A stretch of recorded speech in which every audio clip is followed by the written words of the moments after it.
ఆత్మీయ తండ్రి నరసింహయ్య గారు కూడా వందనాలండి. మనం ఈరోజు ధ్యానించుకున్న అంశం ఏమిటి అంటే పాపము కాదు అనుకునే పాపం ఏది? పాపము కాదు అనుకునే పాపం ఏది? ఇది నేను విన్న వాక్యమైన దేవుని వల్ల. అయితే నేను విన్నప్పుడు నాకు కళ్ళంబటి నీళ్ళు వచ్చేసింది. ఎందుకంటే ఈ పాపంలో నేను ఉన్నాను అని నాకు అనిపించింది కనుక మీ అందరి ఎదుటికి ఈ అంశం తేవడం జరుగుతున్నది. అయితే అంత పాపం కాదు అనుకునే పాపం ఏది? అయితే మనము పెద్ద పెద్ద పాపాలు ఏది? నరహత్య, వ్యభిచారం, దొంగిలించడం, అబద్ధమాడటం, లోభం, గర్వం ఇవన్నీ కూడా పాపాలుగా పోల్చుకొని అవి చేసేయాలని మనకు ఆలోచన వచ్చిన మన మనస్సు ఏమని చెబుతుంది? ఇది పాపం అని చెబుతుంది కనుక భయపడుతున్నాం. ఇది పాపం కాదు అని మన మనసే చెప్పినప్పుడు దాన్ని చేసిన మనం భయానికి గురియమం ప్రియమైన దిగుతున్నారా? మనం ఒక పాపం చేయాలి అనుకున్నప్పుడు ఇది చేస్తున్నది తప్పు అని మన మనసు ఖండించినప్పుడు మనలో భయం వస్తున్నది. దేవుని దగ్గర దాన్ని ఒప్పుకుంటాం. కనుక ఈ రోజు మనం ధ్యానించుకున్న వంశం ఏంటి అంటే ప్రియమైన దేవుని పిల్లలారా, పాపము కాదు అనుకునే పాపం ఏది? కాబట్టి మనందరం కూడా వాక్యం కొరకు ముందుగా దేవుని సహాయం కోరుతూ దేవునికి ప్రార్థించుకున్నామండి. మహోన్నతుడైన మహాగరుడైన పరలోకమందున్న మా కన్న తండ్రి, నీ బంగారు పాదములకు వందనాలు. శుద్ధులు శుద్ధములు చెల్లిస్తున్నాను ఆయన. గడిచిన కాలం అంతా సురక్షితంగా కాపాడి నీ సజీవుల ముక్కులు ఉంచిన విధానాన్ని బట్టి నీకు వందనాలు చెల్లిస్తున్నాను ఆయన. అదే విధముగా నాయన ఇప్పుడు నాయన నేను మాట్లాడబోచుండగా నేను అర్పుడున్న నాయన నువ్వు ఉండి మాట్లాడించి మహిమ ఘనత మీరే పొందుకున్నామని ప్రతి ఒక్కరికి నాయన వినగలిగే ఉదయం మీరు వాక్యానుసారంగా నడుచుకునే కృప, వినుచున్న వారికి మాట్లాడుచున్న నాకు కూడా దయచేయమని మేమందరం కూడా వాక్యానుసారంగా నడుచుకుని మేమందరం కూడా నీ నిత్య జీవానికి వెళ్ళి కృప అందరికీ దయచేయమని మహిమ ఘనత మీరే పొందుకున్నామని యేసుక్రీస్తు వారి యొక్క పరిశుద్ధమైన నామం అడిగి వేడుకుంటున్నాం పరమ తండ్రి. ఆమేన్. ప్రియమైన దేవుని పిల్లలారా, మనం ధ్యానించుకున్న అంశం ఏంటి అంటే పాపము కాదు అనుకునే పాపం ఏమిటి అంటే ఇది పాపము కాదు అని మనం అనుకుంటున్నాం కానీ అది పాపం. అంటే మన మనసుకి ఏదైనా సరే తప్పు అని మన మనసులో ఆలోచన కలిగినప్పుడు ప్రియమైన దేవుని వాళ్ళరా దాన్ని చేయడానికి భయపడతాం. ఆ భయములో మనం ఏం చేస్తాం? ఒకవేళ చేసిన రెండోసారి చేయకుండా దేవుని దగ్గర ఒప్పుకొని ఇంకా దాన్ని చెయ్యం ప్రియమైన దేవుని పిల్లలరా.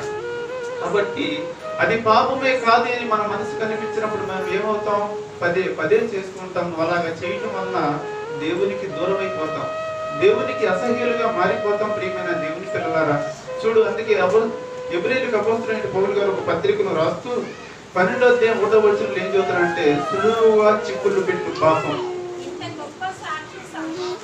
ఎంత గొప్ప సాక్షి సమూహము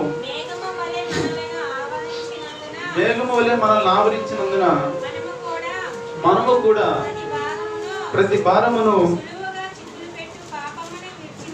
సులువుగా చిక్కులు పెట్టు పాపమును విడిచిపెట్టి విశ్వాసమునకు కర్తయు దాన్ని కొనసాగించేవాడైన యేసు వైపు చూచుచు మన ఎదుట ఉంచబడిన పందెములు ఓపికతో పరిగెత్తడం. చూడు ప్రియమైన దేవుని పిల్లలారా, ఏమని చూస్తున్నా అంటే ఇంత గొప్ప సాక్షి సమూహము మేఘము వలె మనల్ని ఆవరించి ఉన్నందున మనము కూడా ప్రతి భారమును సులువుగా చిక్కులు పెట్టు పాపం. సులువుగా అంటే తేలికగా కూడా పాపములు పడవేసేవి కూడా ఉన్నవి. మనందరినీ భారముగా పాపములు పడవేసేవి ఉన్నవి. సులువుగా అంటే తేలికగా అంటే ఇది పాపమే కాదు అని మనకు అనిపిస్తున్నది, కానీ పాపములు పడిపోతున్నాం. ఇది పాపము కాదు అంటున్నాము అనుకున్నప్పుడు ఆ పాపాన్ని పదే మనం చేస్తూ ఉన్నాం ప్రియమైన దేవుని పిల్లలారా. అయితే ఒక మహాభక్తుడు చూడు, తాను మారిన తరువాత చెబుతున్నాడు అది పాపము కాదని నేను అనుకున్నాను కనుక ఆ విధంగా చేశాను అని దాన్ని ఒప్పుకుంటున్నాడు ప్రియమైన దేవుని పిల్లలారా. ఎవరంటే అపోస్తలుడైన పౌలు గారు నేను పూర్వము చేసింది పాపమే అంటే పాపము కాదనుకున్నాడు. ఎప్పుడు దేవునిలో లేనప్పుడు, అది తెలియనప్పుడు, క్రీస్తుని ఎరగనప్పుడు అది పాపము కాదని తలంచుకొని ఎప్పుడు గలతీయులకు ఒక పత్రికను రాస్తూ ఆ పత్రికలో చెబుతూ ఉన్నాడు ప్రియమైన దేవుని పిల్లలారా. అపోస్తలుడైన పౌలు గారు గలతీయులకు ఒక పత్రికను రాస్తూ 1వ అధ్యాయం 10వ వచనంలో చెబుతున్నాడు. చదవండి. గలతీయులకు రాసిన పత్రిక. ఇప్పుడు నేను మనుషుల దయను సంపాదించుకొని చూస్తున్నానా? దేవుని దయను సంపాదించుకొని చూస్తున్నానా? నేను మనుషులను సంతోష పెట్టకూరుచున్నానా? నేను ఇప్పటికీ మనుషులను సంతోషపెట్టగోరువాడిని అయితే క్రీస్తు దాసుడును కాకపోతును. చూడు ప్రియమైన దేవుని పిల్లలారా, ఇప్పుడు అంటే గలతీయులకు ఆ పత్రికను రాసే సమయానికి అతడు చెబుతున్న మాట ప్రియమైన దేవుని పిల్లలారా, మనం ఇప్పుడు అన్నాం అనుకోండి ఈ తేదీన, లేకపోతే ఈ రోజు, ఈ తేదీ, ఈ సంవత్సరం అని అర్థం. అదే అపోస్తలుడైన పౌలు గారు గలతీయులకు ఆ పత్రికను రాస్తున్న సమయంలో చెబుతున్నాడంటే అతడు మారిన తర్వాత గలతీయులకు ఒక పత్రికను రాస్తూ అప్పుడు చెబుతున్న మాట ఏమిటో తెలుసా ప్రియమైన దేవుని పిల్లలారా? దీన్ని చదువుకుంటా పోతే ఏమి అర్థం కాదు. ఆలోచన చేయండి, ఒక్కసారి ఆలోచన చేయండి ప్రియమైన దేవుని పిల్లలారా. చూడు, ఇప్పుడు నేను మనుషుల దయను సంపాదించుకొని చూస్తున్నానా, దేవుని దయను సంపాదించుకొని చూస్తున్నానా? నేను మనుషులను సంతోషపెట్టుకోరుతున్నానా? నేను ఇప్పటికీ మనుషులను సంతోషపెట్టుకోరువాడనైతే క్రీస్తుకు దాసుడుని కాను అంటున్నాడు. చూడు ప్రియమైన దేవుని పిల్లలారా, అపోస్తలుడైన పౌలు గారు ఏమంటున్నా అంటే నేను మనుషుల దయను సంపాదించుకొని కోరుతున్నానా, దేవుని దయను సంపాదించుకొని కోరుచున్నానా, మనుషుల్ని సంతోష పెట్టగోరుచున్నానా, మనుషుల్ని దేవుని సంతోష పెట్టగోరుచున్నానా? మనుషుని దయను సంపాదించుకొని కోరటం అంటే ఏమిటి అంటే ప్రియమైన దేవుని పిల్లలారా, మనుషుని చేత మెప్పించుకోవాలి అనిపించుకోవడం. ప్రతి మనిషి నన్ను మెచ్చుకోవాలి అనుకోవడం. చూడు, కొన్ని ఉదాహరణలు ఇప్పుడు మీ ముందు ఉంచుతాను ప్రియమైన దేవుని పిల్లలారా. మనుషుల దయను పొందడం అంటే మనుషులు నన్ను మెచ్చుకోవాలి, నన్ను పొగడాలి, నేనే గొప్పవాడిని అనాలి, నన్నే ఎంతగో మెచ్చుకోవాలి అనుకోవడం. అది పాపము కాదు అనుకుంటున్నాం, కానీ పాపం ప్రియమైన దేవుని పిల్లలారా. మనం చిన్నతనం నుంచి పోల్చుకోగలిగినట్లయితే స్కూల్కి వెళ్ళే విద్యార్థి చిన్న దశ నుంచి చెప్పుకుంటూ వెళ్దాం ప్రియమైన దేవుని పిల్లలారా. స్కూల్కి వెళ్ళే విద్యార్థి చూడు, తన ఒక టీచరు అయ్యా నువ్వు వెరీ గుడ్ అంది అంటే నువ్వు మంచివాడు అన్నప్పుడు ఆ విషయం తెచ్చి తన తల్లిదండ్రులకు చెబుతాడు ప్రియమైన దేవుని పిల్లలారా. చెప్పిన వాడు అంతటితో ఆగిపోకుండా ఏం చేస్తూ ఉంటాడు, పదే పదే ఆమె మెచ్చుకోవాలి అని ఏం చెబుతూ ఉంటాడు, ఆమె మెచ్చుకునే విధంగా ఇతడు ప్రవర్తిస్తూ ఉంటాడు. అంటే మనుషుల దయను కోరుకుంటూ ఉన్నాడు. మనుషుల దయను కోరుకునేవాడు ఏ విధంగా ఉంటాడో తెలుసా ప్రియమైన దేవుని పిల్లలారా? పొరుగు వారి మీద జగడములు పెట్టేవారిగా ఉంటాడు. అదే విధంగా మనుషుల్ని సంతోషపరచుకోవడం అంటే ఏమిటి అంటే వారి దగ్గర నుంచి నేను అభినందనలు పొందాలి, వారి దగ్గర నుంచి నన్ను మెచ్చుకోవాలి అనుకుంటూ ఉన్నవాడు ఈ రోజు ఈ మాట చెబితే నా టీచరు నన్ను పొగిడినది ఇంకా నేను అధికంగా మెచ్చుకునే విధంగా చేయాలి అని తన యొక్క టీచర్ దయను పొందాలి అనుకుంటూ ఉన్నాడు. ఎవరు? పిల్లవాడు. తర్వాత పెరిగి పెద్దవాడు అయిన తర్వాత ఉద్యోగమును సంపాదిస్తాడు ప్రియమైన దేవుని పిల్లలారా. ఉద్యోగమును సంపాదించిన తర్వాత అతని పైన అధికారి దగ్గర ఇతడు ఏమనుకుంటూ ఉంటాడు, నా పై అధికారి నన్ను మెచ్చుకోవాలి. అదే మనుషులు దయను సంపాదించుకోవడం అంటే అదే ప్రియమైన దేవుని పిల్లలారా. నా పైన ఉన్న అధికారి నన్ను మెచ్చుకోవాలి. నేను మెచ్చుకోవాలంటే ఏమి చేయాలి? నా పైన ఉన్న అధికారికి ఇష్టమైనవి నేను చేయాలి. అవి తప్పైనా సరే నా పైన ఉన్న అధికారి అవి మెచ్చుకునే విధంగా చేయాలి. నా పైన అధికారి ఇష్టపడేవి నేను చేయాలి అనుకుంటూ ఉన్నాడు. అది పాపము కాదు అనుకుంటున్నాం ప్రియమైన దేవుని పిల్లలారా. అది పాపము కాదు అనుకుంటున్నాం, కానీ మన పరిశుద్ధ గ్రంథం ఏమి చెబుతున్నది అంటే పాపం అని చెబుతుంది. మన వాక్యానుసారంగా ధ్యానించుకున్నాం. అయితే చూడు, ఒక ఉద్యోగి స్కూల్ తనము నుంచి ఉద్యోగి అయిన ఒక ఉద్యోగి ఏమి చేస్తున్నాడు, తన పై అధికారి మెచ్చుకునే విధంగా చేస్తూ ఉన్నాడు. మనుషుల దయను పొందాలి అనుకున్నవాడు తప్పైనా సరే తన పై అధికారికి ఇష్టమైనది చేస్తాడు ప్రియమైన దేవుని పిల్లలారా. అది పాపంగా మారిపోతూ ఉన్నది.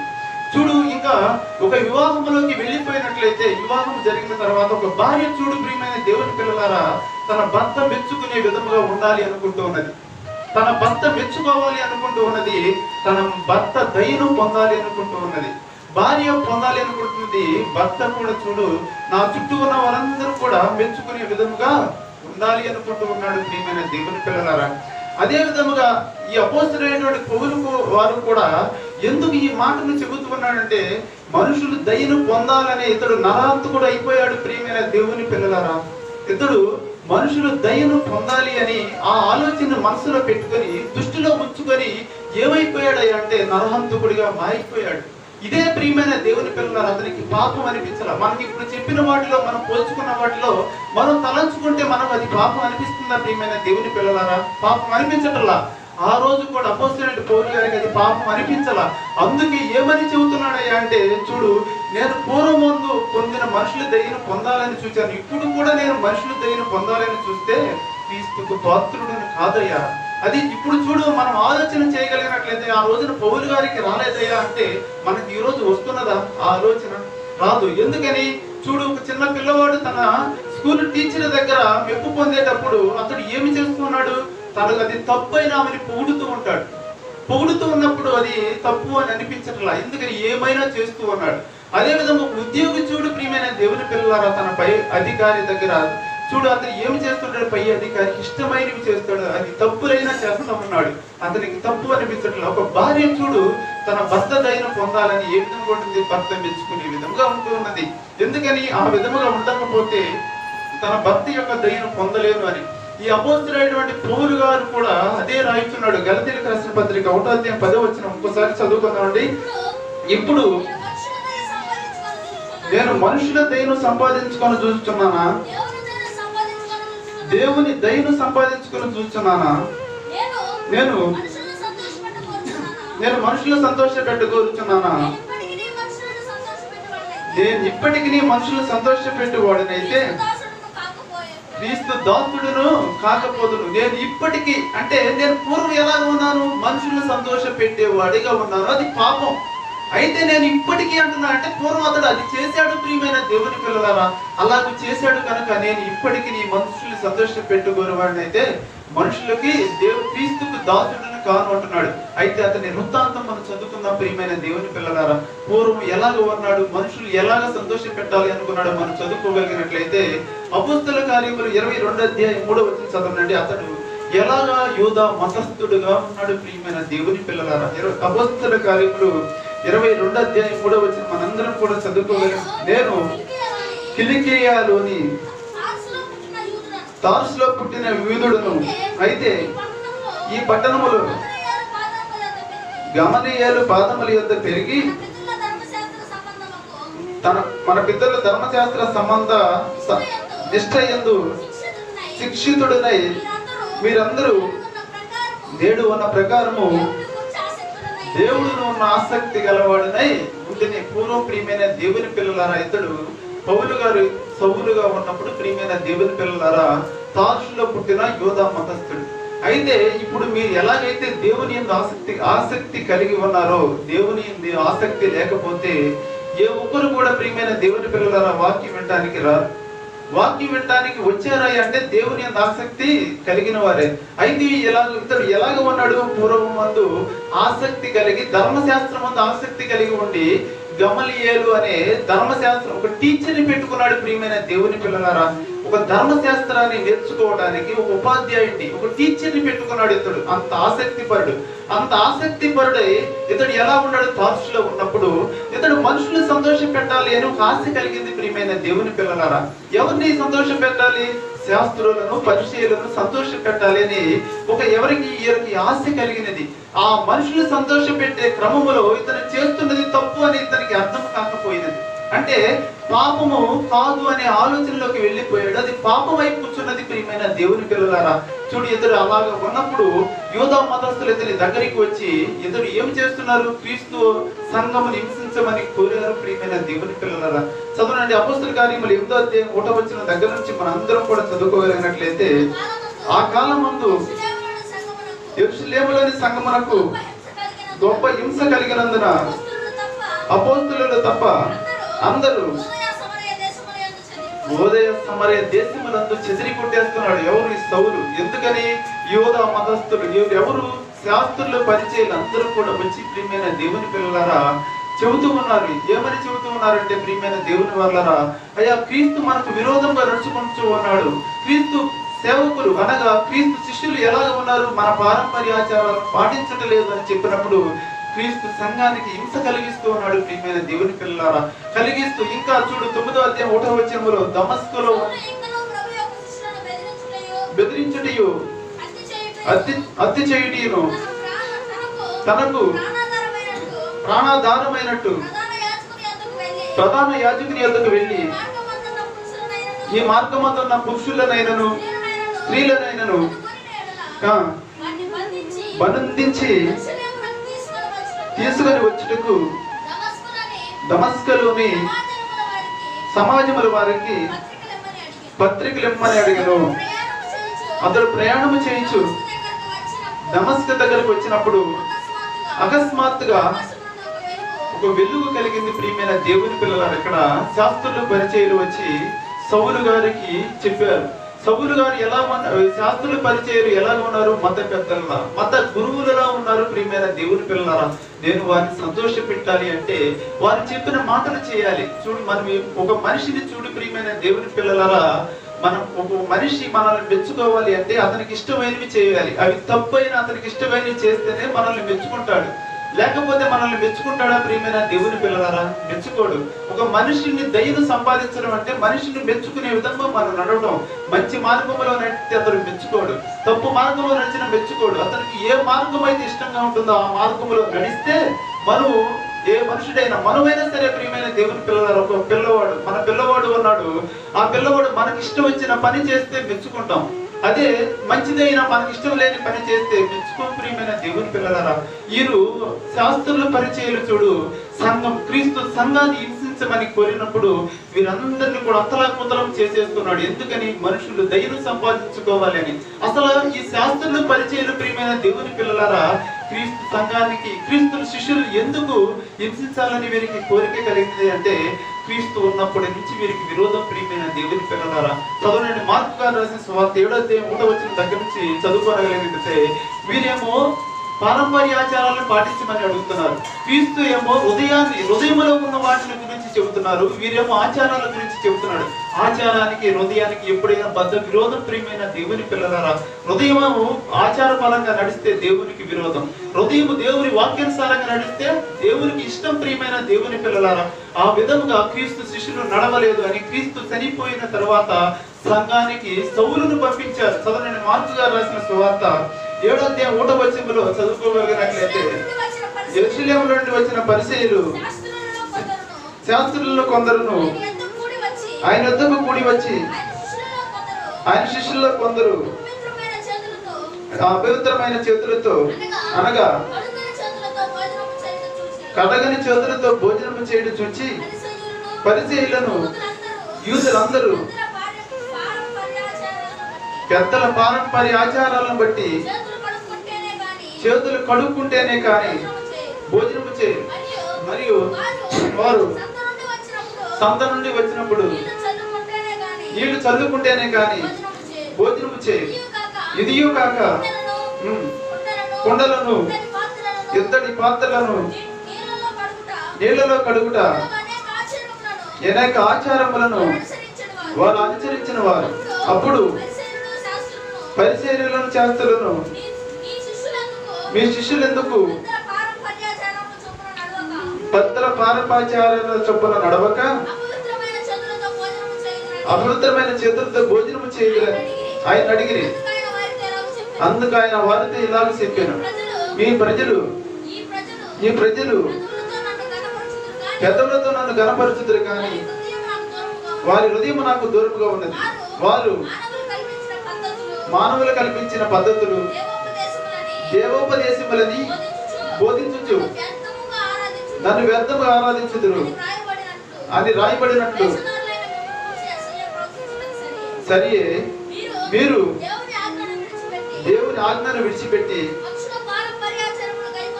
మనుషుల పారంపర్య ఆచారాలను గైకొంటున్నారు. క్రీస్తు ఉన్నప్పటి నుంచి క్రీస్తు మీద వ్యసనం వీరికి. ప్రియమైన దేవుని పిల్లలారా, క్రీస్తు అంటే పడటంలా. ఎందుకని? వీరేమో పారంపర్యాచారాలుగా పరంగా నడవాలి అని చెబుతూ ఉన్నప్పుడు యేసు క్రీస్తు ప్రభు వారు ఏం చెబుతున్నాడు? నేను వాక్యానుసారంగా నడుస్తా, పెద్దల పారంపర్యాచారానుసారంగా నడవును అని చెబుతూ ఉన్నప్పుడు క్రీస్తు చనిపోయిన తర్వాత, ఆరోహణం అయిపోయిన తర్వాత క్రీస్తు సంఘానికి హింస కలిగించాడు. ఆ హింస కలిగించడానికి ఎవరు ఆసక్తిగా ఉన్నాడు? ధర్మశాస్త్రమందు ఒక టీచర్ని, గమలీయేలు అనే టీచర్ని, ఒక బోధకుడిని పెట్టుకొని నేర్చుకుంటున్నాడు అంటే ఇతడు ఆసక్తి గలవాడు, ఇతడు ఆసక్తి కలిగిన వాడు కనుక ఇతడు మనకు ఎలా ఉపయోగపడతాడు అని చెప్పి చూడు, క్రీస్తు సంఘము మీద ఉపయోగించినప్పుడు పెద్దల పారంపర్యాచారం అనుసారంగా శాస్త్రులు పరిచర్యలు మెచ్చుకోవాలి అని, వారి ఘనతను పొందాలని, వారి దయను పొందాలని ఏమి చేశాడో తెలుసా? ప్రియమైన దేవుని పిల్లలారా, క్రీస్తు సంఘాన్ని హింసించి వేశాడు. క్రీస్తు సంఘాన్ని హింసించి వేసిన తర్వాత యేసు క్రీస్తు పుట్టుకున్నప్పుడు అతడు ఏమైపోయాడు? ప్రియమైన దేవుని పిల్లలారా, క్రీస్తు బిడ్డగా మారిపోయాడు. క్రీస్తు బిడ్డగా మారిపోయి బాప్తిజం పొందిన తర్వాత గలతీయులకు ఒక పత్రికలో రాస్తూ ఆ పత్రికలో చెబుతున్న మాట ఇది. ప్రియమైన దేవుని పిల్లలారా, నేనైతే పూర్వము మనుషుల్ని సంతోష పెట్టాలి అనుకున్నా, ఏ విధముగా నేను చేయుచున్నది పాపము కాదు అనుకున్నా. ఎందుకనంటే ప్రియమైన దేవుని పిల్లలారా, మనుషుల్ని సంతోష పెట్టాలి, మనుషులు నన్ను మెచ్చుకోవాలి అనే ఒక వ్యక్తి, ఏ మనిషి అయినా సరే ప్రియమైన దేవుని పిల్లలారా చేయుచున్న పని తప్పు అనుకోడు, అది పాపం అనుకోడు. ప్రియమైన దేవుని పిల్లలారా పాపము కాదు అని అనుకుంటాడు, కానీ అది పాపమై కూర్చుంటుంది. పాపము కాదు అనుకునేదే పాపం ఏది అంటే ఇదే. ప్రియమైన దేవుని పిల్లలారా మనం మనుషుల్ని దయను పొందాలి, మనుషుల్ని మెచ్చుకోవాలి అని ఏదైనా పని చేస్తే ఆ పనిలో దేవుని వాక్యం అనుసారంగా ఉండదు, పారంపర్య ఆచారంగా ఉంటుంది, ఆ మనిషి ఆజ్ఞానుసారంగా ఉంటుంది.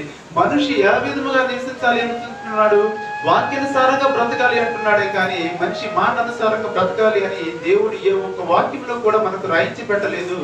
ప్రియమైన దేవుని పిల్లలారా చూడు, అదే విధంగా మనందరం కూడా ఏ విధముగా ఉండాలి అంటే మనుషులు దయ పొందే విధముగా ఉండకూడదు.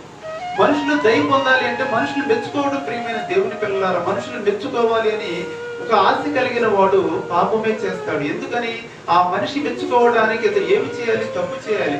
తప్పు చేసేవాడు ఏ విధముగా ఉంటాడంటే దేవునికి శత్రువు అవుతాడు. అదే పాపం. ప్రియమైన దేవుని పిల్లలారా పాపం ఏమిటి అంటే ఆజ్ఞ అనుసారంగా ఆజ్ఞ అతిక్రమమే పాపం అని చెబుతున్నాడు. యోహాను గారు రాసిన మొదటి పత్రిక 3వ అధ్యాయం 4వ వచనంలో చూడు ప్రియమైన దేవుని పిల్లలారా, యోహాను గారు రాసిన మొదటి పత్రిక 3వ అధ్యాయం 4వ వచనంలో ఏమి చెబుతున్నాడు అంటే పాపం చేయవాడు ఆజ్ఞ అతిక్రమించను, ఆజ్ఞ అతిక్రమమే పాపం. ప్రియమైన దేవుని పిల్లలారా ఆ పాపము ఏ విధంగా ఉన్నది అంటే యెషయా గారు రాసిన గ్రంథం 59వ అధ్యాయం 2వ వచనంలో మనకు తెలియపరుస్తున్నాడు.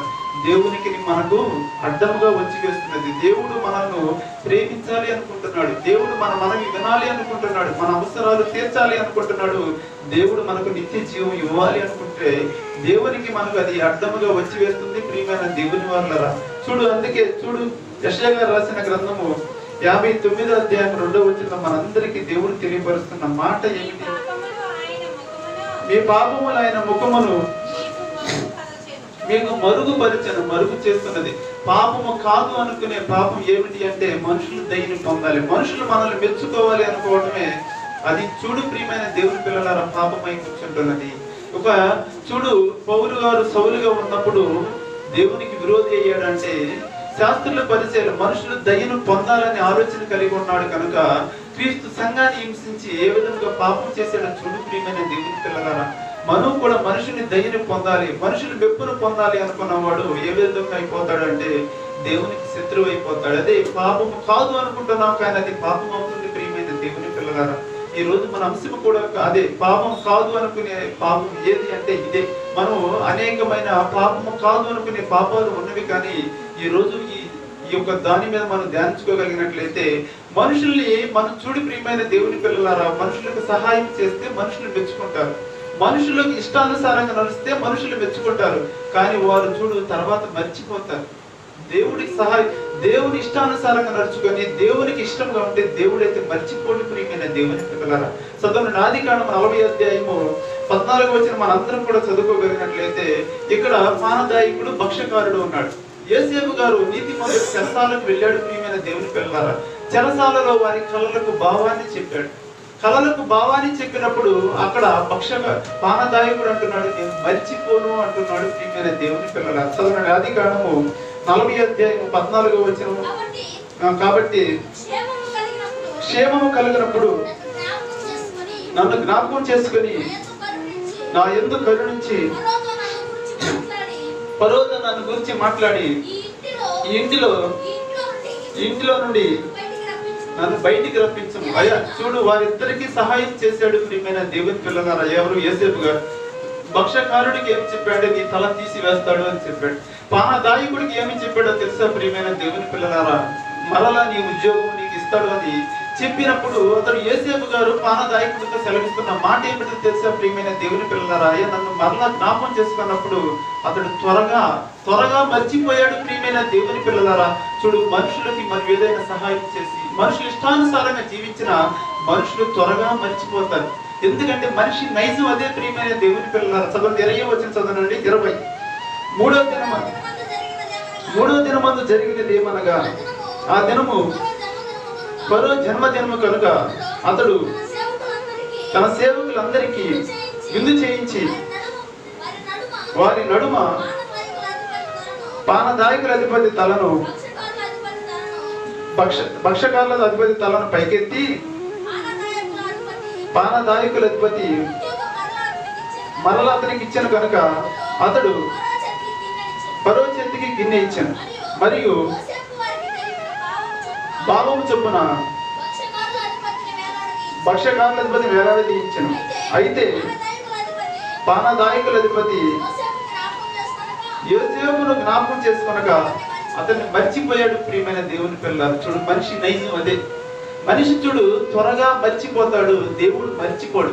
దేవుడు మర్చిపోడు అనుకోవడానికి రుజువు ఏమిటి అంటే నిర్గమాకాండము 2వ అధ్యాయం 23వ వచనం చదవండి. నిర్గమాకాండము 2వ అధ్యాయం 23వ వచనం. ఎప్పుడు అబ్రహాము దేవుడు, ఇస్సాకు దేవుడు, యాకోబు ఆరి తరాలకు వీరి తరాలకు చాలా వ్యత్యాసం ఉన్నది. ప్రియమైన దేవుని పిల్లలు, ఇశ్రాయేలు బానిసత్వంలోకి వెళ్ళిపోయే కాలానికి అయినా సరే వారిని గుర్తించుకొని వీరిని రక్షిస్తున్న దేవుడు చూడు, మనిషి చూడు అతను ఉన్న కాలంలోనే మర్చిపోయాడు చేసిన సహాయాన్ని.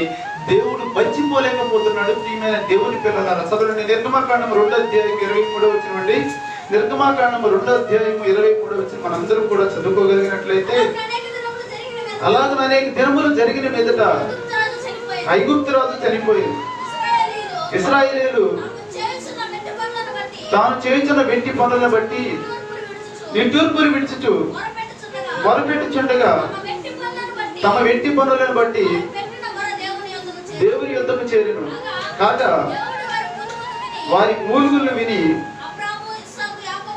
అబ్రహాము, ఇస్సాకు, యాకోబులతో తాను చేసిన నిబంధనను జ్ఞాపకం చేసుకుంటున్నాడు. ప్రియమైన దేవుని పిల్లలారా, ఒక పానదాయకుడు చూడు తన బ్రతికి ఉన్న కాలములోనే చెరసాల నుంచి బయటికి వచ్చిన తర్వాత చేసిన మేలును మర్చిపోయాడు, జ్ఞాపకం ఉంచుకోలేకపోయాడు. ప్రియమైన దేవుని పిల్లలారా, దేవుడు చూడు అబ్రహాము, ఇస్సాకు, యాకోబు, ఇశ్రాయేలుకి అబ్రహాము, ఇస్సాకు తరాలకి ఎన్ని తరాలు వ్యత్యాసం ఉన్నది అంటే చాలా సంవత్సరాలు ఎడవున్నది. ప్రియమైన దేవుని పిల్లరా, అయినప్పటికీ కూడా దేవుడు జ్ఞాపకం ఉంచుకుంటున్నాడు. మన పిల్లలను కూడా దేవుడు గుర్తించుకునే దేవుడు. ప్రియమైన దేవుని పిల్లలారా, దేవుడికి మనం ఇష్టంగా ఉంటే దేవుడు మర్చిపోయేవాడు కాదు. ఒక మనిషి అయితే మర్చిపోతున్నాడు. మనం చేస్తున్న పాపం కూడా ఇదే, మనిషి మెచ్చుకోవాలి అని మనిషికి ఇష్టానుసారంగా జీవిస్తున్నాము, అది పాపమై కూర్చుంటున్నది. దేవునికి ఇష్టానుసారంగా జీవిస్తే దేవుడు మర్చిపోతాడా? ప్రియమైన దేవుని పిల్లలారా, మర్చిపోలేదు. చూడు ఒక ఇశ్రాయేలుని మర్చిపోలేదు దేవుడు, మనల్ని ఎందుకు మర్చిపోతాడు? ప్రియమైన దేవుని వాళ్ళారా, దేవుడు మర్చిపోలేడు. అయితే చూడు అబ్రహాము, ఇస్సాకు దేవుళ్ళని గుర్తుంచుకున్నది యెహోవా తండ్రి అయితే, కొత్త నిబంధనలు యేసుక్రీస్తు ప్రభువారు చూడు. ప్రియమైన దేవుని పిల్లలారా, మత్తయి గారు రాసిన సువార్త 26వ అధ్యాయం 6వ వచనంలో అత్తరు పోసిన స్త్రీని తన సువార్త ప్రకటిస్తున్నప్పుడల్లా గుర్తించుకుంటాను, జ్ఞాపకం ఉంచుకుంటాను అని చెబుతున్నాడు. మర్చిపోడు. ప్రియమైన దేవుని పిల్లలారా, దేవుడు ఇష్టానుసారంగా దేవుడు మెచ్చుకునే విధంగా మనం జీవిస్తే అది ఏమవుతుందంటే పాపం కాపునది. మనుషులు మెచ్చుకునే విధంగా మనం కానీ జీవించగలిగితే పాపం కాదు అనుకుంటున్నాం కానీ అది పాపమై కూర్చుంటున్నది. ప్రియమైన దేవుని పిల్లలారా, దేవుడు మెచ్చుకునే విధంగా అంటే దేవుడు వాక్యానుసారంగా నడుచుకోవడం, దేవుడు ఇష్టపడే విధంగా మనం జీవించగలిగితే దేవుడు నిత్యం మనల్ని జ్ఞాపకం ఉంచుకుంటాడు. మనుషులైతే మర్చిపోయాడు. చూడు ప్రియమైన దేవుని పిల్లలారా, ఎవరు పానదాయకుడు మర్చిపోయాడు, దేవుడు యెహోవా దేవుడు మర్చిపోయాడు. ప్రియమైన దేవుని పిల్లలారా, మర్చిపోలేదు. ఇంకా యేసుక్రీస్తు ప్రభువారు చెబుతున్నాడు. చూడు మత్తయి గారు రాసిన సువార్త 26వ అధ్యాయం 6వ వచనం దగ్గర నుంచి మన అందరం, యేసు సీమోని ఉన్నప్పుడు ఒక స్త్రీ మిక్కిలే విలువగల అత్తర పుట్టి తీసుకుని ఆయన వద్దకు వచ్చి ఆయన భోజనం కూర్చుండగా దాన్ని ఆయన తల మీద పోసాను. శిష్యులు చూచి కోపపడి నష్టమెందుకు, దీనిని గొప్ప వెలకు అమ్మి వినియోగించని అని యేసు ఆ సంగతి తెలుసుకుని, ఈ స్త్రీ నా విషయమై ఒక మంచి కార్యము చేసెను, ఈమెను మీరు ఎలా తొందర పెట్టుచున్నారు, బీదలు ఎల్లప్పుడూ మీతో కూడా ఉన్నారు, కానీ నేను ఎల్లప్పుడూ మీతో కూడా ఉన్నాను. ఈమె ఈ అత్తరు నా శరీరము మీద పోసి నా భూస్థాపన నిమిత్తం దీన్ని చేశాను. సర్వలోకమంది ఈ సువార్త ఎక్కడ ప్రకటించబడునో అక్కడ ఈమె చేసినది ఈమె జ్ఞాపకార్థం గుర్తించుకుంటాను అంటున్నాడు. ప్రియమైన దేవుని పిల్లల, అత్తరు పోసినందుకే ఒక స్త్రీని చూడు దేవుడు గుర్తించుకుంటాను అంటున్నాడు. దేవుడు అలాంటి దేవుడు. ప్రియమైన దేవుని పిల్లలారా, మనం చేసినది చిన్న పని అయినా ఆయనకి ఇష్టమై ఉంటే మనం నిత్యము జ్ఞాపకం ఉంచుకునే దేవుడు. ఇంకా చూడు మార్కు గారు రాసిన సువార్త చదవండి 12వ అధ్యాయం 41వ వచనం మనందరూ కూడా చదువుకోగలిగినట్లయితే, బీద విధవరాలని జ్ఞాపకం తీసుకున్న దేవుడు గొప్ప దేవుడు కదా. ఆయన కానుకల పెట్టి ఎదుట కూర్చుండి జన సమూహంలో ఆ కానుకల పెట్టిలో డబ్బులు వేసి చూచుచుండెను. ధనవంతులైన వారు అనేకులు అందులో విశేషముగా సొమ్ము వేయించుండేది. పేద విధవరాలు వచ్చి వేదనాలు 2 కాసులు వేయక ఆయన తన శిష్యుల్ని పిలిచి కానుక పెట్టిలో డబ్బు వేసిన వారందరికంటే జీతో మిత్యముగా చెప్పుతున్నారు. పేద విధవరాలను కూడా దేవుడు మర్చిపోలేదు. ప్రియమైన దేవుని పిల్లలను, అది పాపం కాదు అనుకునే పాపం ఏది అంటే మనుషుల్ని మెప్పించాలి, మనుషుల్ని దయపెట్టాలి అనుకోవడం, మనుషులు మనల్ని మెచ్చుకోవాలి అనుకోవడం. ప్రియమైన దేవుని పిల్లల, ఇశ్రాయేలు ప్రజల్ని దేవుడు మర్చిపోవాలి. అందుకే దేవునికి ఇష్టానుసారంగా ఉండాలి కనుక దేవుడు మెచ్చుకునే విధముగా ఉండాలి, కానీ మనుషులు మెచ్చుకునే విధముగా ఉండకూడదు. ప్రియమైన దేవుని పిల్లలారా,